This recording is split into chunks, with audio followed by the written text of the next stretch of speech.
people stand united. A very warm welcome to one and all present out here. Today, on the behalf of my class, I, Parihi, and I, Palak, feel honored to welcome our Honorable Managing Director, respected directors, reward teachers, dear parents, and all my fellow mates to today's assembly. The topic of our annual presentation is Nationalism in India. India's past tell us how people from different backgrounds came with one dream: achieve freedom. This unity and determination gave rise to the spirit of nationalism. Nationalism is not just a part of history. It lives in our daily actions, respecting our country, following rules, and being responsible citizens. These small actions are true nationalism. We would sincerely like to thank our respected Managing Director for giving us this wonderful opportunity to present our talk. So, as we begin our today's annual function, let us feel a deep sense of pride in being Indians and take a pledge to always uphold the spirit of unity, integrity, and nationalism. So now I would like to invite Pavit for pledge. Now I request everybody present in the auditorium to please rise. Place your right hand on your left shoulder and get ready for the morning pledge. Where the mind is without fear and the head is held high. Where the mind is without fear and the head is held high. Where the knowledge is free. Where the world has not been broken up into fragments. By narrow domestic walls. Where the words come out from the depth of truth. Where the mind is led forward by thee. Into ever-widening thought and action. Into that heaven of freedom, my Father. Let my country awake. Now, I would like to invite Ronak Preet to come forward and share her thoughts on the topic Nationalism in India. True nationalism is not just pride in our nation, but the responsibility to uphold its unity, respect its diversity, and contribute to its progress every single day. I repeat my thought. True nationalism is not just pride in our nation, but the responsibility to uphold its unity, respect its diversity, and contribute to its progress every single day. Thank you and have a nice day. Nationalism is not just a word. It is a legacy carried through generations. It lives in our values, in our unity, and in the silent pride we feel for our nation. It is the spirit that continues to shape our thoughts and define our identity. Now, let us move towards a group discussion. Nationalism is an ideology which reflects an individual's love and devotion towards his nation. It was developed during the Indian independence movement when people from different castes, religions, and areas united against British colonial rule and fought collectively for freedom. This was the phase when people from all the areas, castes, religions collectively fought against British Raj for independence. Hence, nationalism can be called as a collective devotion of all nationals towards their country. Nationalism in India emerges as a response to British colonial rule which oppressed and exploited Indians. The anti-colonial movement united Indians from different backgrounds, fostering a sense of collective belonging. As Mahatma Gandhi said, the colonial rule in India was established due to Indians' cooperation and had survived due to its cooperation. I agree. The Indian National Congress, formed in 1885, played a crucial role in mobilizing the masses and articulating their demands. Leaders like Gandhi, Tilak, and Annie Besant contributed significantly to the movement. The Congress aimed to unite diverse groups and create a broad-based movement against British rule. The partition of Bengal in 1905 and the Swadeshi movement sparked widespread protests, fueling nationalist sentiments. Gandhi's non-cooperation movement and civil disobedience movement further galvanized the masses. The First World War created economic hardship and heightened nationalist feelings. The revolt at Jallianwala Bagh massacre intensified the struggle of independence. Indians now begin to demand for self-rule and an end to British exploitation. Nationalism in India was not just about politics, it was also about culture revival. The image of Bharat Mata created by Rabindranath Tagore symbolized India's struggle for freedom and inspired inspired Indians to fight for their rights and dignity. Different social groups including peasants, workers and women participated in movement, each with their own aspirations and interpretations of Swaraj. Gandhi's Salt March and the civil disobedience movement demonstrated the power of non-violent resistance. The movement mobilized large sections of society, including peasants and workers, and showed that collective action could challenge British authority. The Quit Indian movement, launched in 1942, marked a turning point in India's struggle for independence. It highlighted the determination of Indians to achieve freedom and self-rule. This movement also shows the importance of unity and collective action. Nationalism in India was a complex and multifaceted phenomenon. While it united people, it also brought different divisions among the society. The movement's impact varied across different countries and regions. The Indian National Congress, under Gandhiji's leadership, attempted to forge unity among diverse groups. However, the process was not without challenges and conflicts. The Congress had to balance the demands of different groups and ensure that the movement remained inclusive. Cultural symbols such as national flag and folk songs played a crucial role in creating a sense of collective belonging. These symbols inspired Indians to fight for their rights and dignity. Women's participation in the national movement was significant, reflecting their desire for social change and equality. Women like Matamini Hazra and Kanaklata Barwa played important role in the movement. The nationalist movement was not only limited to urban areas, it also spread to rural India with peasants and workers joining the struggle. The impact was felt across different regions with local leaders emerging to lead the struggle. Nationalism in India was a transformative force that shaped the country's future. It continues to inspire movements for social change and justice. The legacy of nationalist movement remains relevant today, reminding us of the importance of unity and collective action. As students have already put meaningful and diverse perspective on nationalism in India, covering its importance, values and relevance in today's time. In conclusion, nationalism is not limited to the expressions of pride or the words we see. It is reflected in our actions, responsibilities and attitude towards our country. It lies in maintaining unity despite diversity, respecting every individual and being responsible citizens. When we truly understand and practice these values in our daily life, nationalism becomes a guiding force that helps build a stronger, more united and progressive India. Thank you.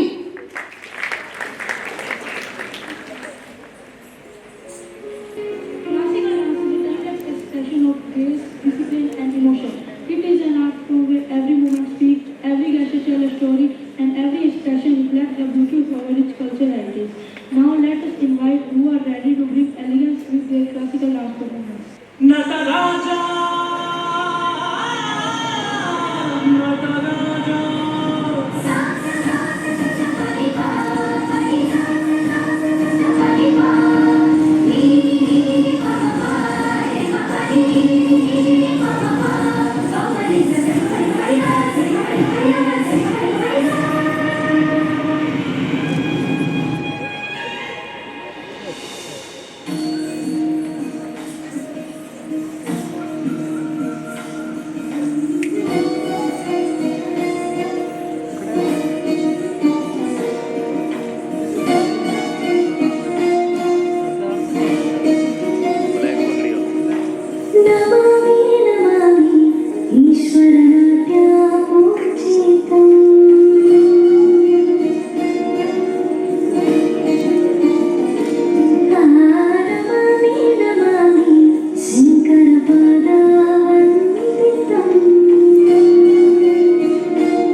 Sangeetha సాహిత్యానందాల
Nationalism in India was not built in a single moment. It grew through a series of powerful movements, from the determination of the Salt March to the steering call of the Quit India movement. Each step brought the nation closer to freedom. Let us now witness these defining moments through our skit. Scene 1. It is the year 1919. The British government has passed a harsh law called the Rowlatt Act. It allows them to arrest Indians without trial. This is injustice. How can they arrest us without any reason? Yes, this law takes away our freedom. We must protest peacefully. My fellow Indians, we must oppose this law with truth and non-violence. Let us unite and show our strength peacefully. Yes, we will protest peacefully. On April 13, 1919, many people gathered at Jallianwala Bagh in Amritsar for peaceful demonstration. Look, how many people are here? We are united. We only want justice. You're not doing anything wrong. Freedom, justice, down with the Rowlatt Act. Suddenly, General Dyer arrived with his soldiers. Why is there so much crowd? This gathering is illegal. You all must be punished. But we are enough. We are peaceful. Please, let us go. Soldiers, take position. Without any warning, General Dyer ordered his troops to open fire on the crowd. Fire! Fire! The gates of the garden were closed, leaving people with nowhere to escape. As a result, many innocent lives were lost and others were seriously injured. The ground is silent. The tragedy shocks the entire nation. This cruelty has shaken us all, but we must not lose hope. We will continue our struggle for freedom through non-violence. The Jallianwala Bagh massacre became a turning point in India's freedom struggle. It united people against British rule and strengthened the fight for independence. Scene 2. In 1928, the British government sent the Simon Commission to India to discuss constitutional reform. But there was a problem. There was not a single Indian member in it. How can they decide our future without us? This is an insult to all Indians. Yes, this is an insult to all the Indians. Leaders across India decide to boycott the commission. We will not accept this injustice. We will protest peacefully. Yes, boycott the Simon Commission. People gather on the streets. Simon, go back. Simon, go back. Why are they protesting so strongly? Sir, they are unhappy because there are no Indian members.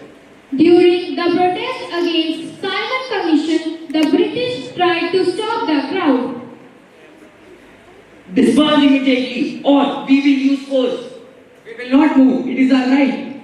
When people under the leadership of Lala Lajpat Rai refused to step back, a lathi charge was ordered. Many innocent protesters were beaten. Lala Lajpat Rai was badly injured during the protest. Every blow on my body will be the last nail in the coffin of the British rule. This incident showed the brutality of British rule, but also the courage and determination of the Indian people. Scene 3. It is 1930. The British government has imposed strict laws, including a tax on salt. Even the poorest people must pay for it. Salt is something we all need. Why should we pay tax on it? This is unfair. How can we survive like this? Mahatma Gandhi decides to challenge this unjust law through the civil disobedience movement. We will not obey unjust law. We will break them peacefully. We are with you, Bapu. We will march to the sea and make our own salt. Bapu, we are ready to walk with you. This march will give us hope. Vande Mataram, Vande Mataram, Vande Mataram, Vande Mataram. After days of walking, they reach the seashore. With this, I break the unjust salt law. We are free, down with the British laws. The British government becomes angry. Why is there so much crowd? Arrest Gandhi and his followers. We are not afraid. We will continue to fight peacefully. The movement spread across the entire nation. Thousands joined the protest. Remember, our strength is in truth and non-violence. We will not obey unjust laws. The civil disobedience movement became a powerful step in India's freedom struggle. Scene 4. In 1942, the final call came, the Quit India movement. This is our final fight. Do or die. Do or die. We are ready to sacrifice everything. Quit India. Inqilab Zindabad. In this way, after the Quit India movement of 1942, the freedom struggle spread across the entire nation. Inspired by the sacrifices and efforts of countless martyrs, India ultimately achieved independence on 15th August 1947. Today, we see a new India, not afraid, not silent. The nation has found its voice. Remember this, freedom is not a dream, it's a right. We may suffer, we may fall, but we will rise again. We will build an India that is powerful, united and strong. Jai Hind.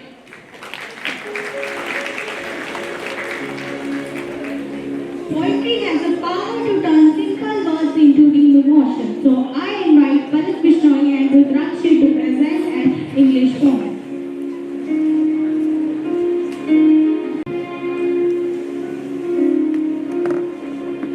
I am the voice of thousand dreams, flowing like India's endless streams. From fields of gold to mountains high, I carry hope that never dies.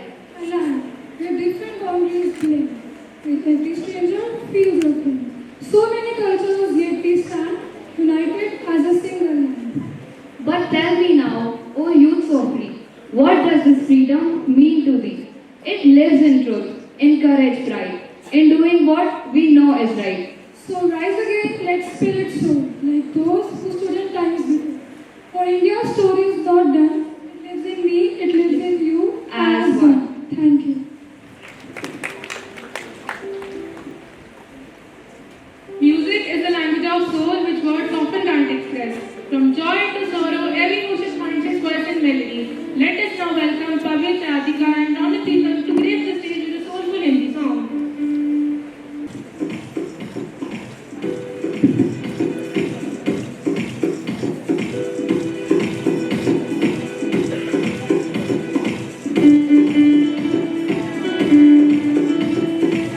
Thank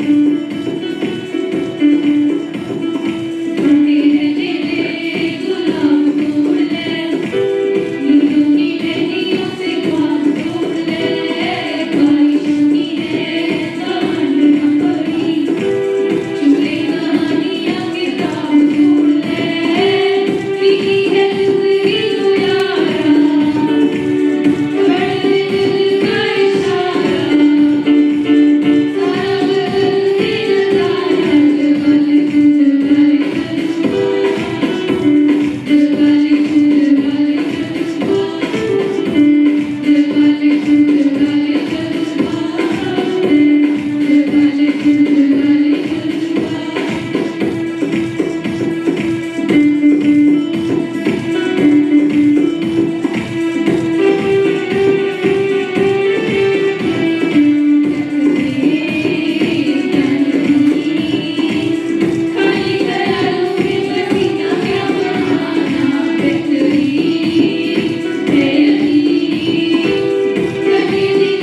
performance is a beautiful blend of melody and rhythm. Now please welcome Pavit of our class for an instrumental performance.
Dance is a joint movement and heartbeat of music.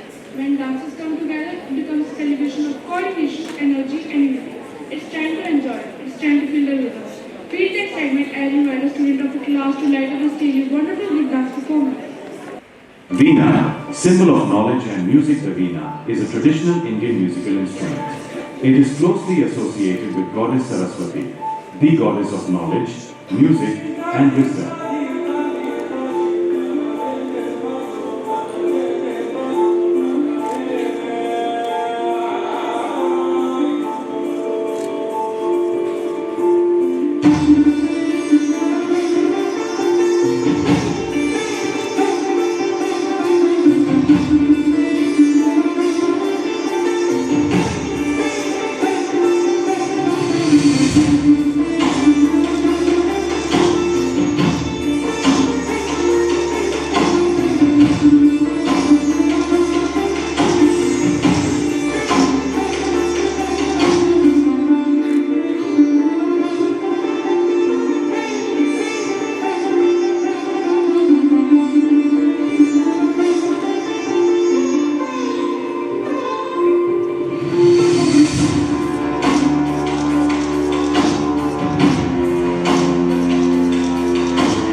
The lotus is deeply connected with Indian culture and traditions. Many Hindu gods and goddesses, like Goddess Lakshmi and Lord Brahma, are shown sitting on a lotus. It is also a symbol of enlightenment in Buddhism.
The national animal of India is the tiger, also known as the royal form of tiger, symbolize strength, courage, and power.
The peacock, scientifically known as Indian peafowl, is the national bird of India. Its graceful dance, especially during the rainy season, called peacock was chosen because it represents the rich natural beauty and cultural heritage of India.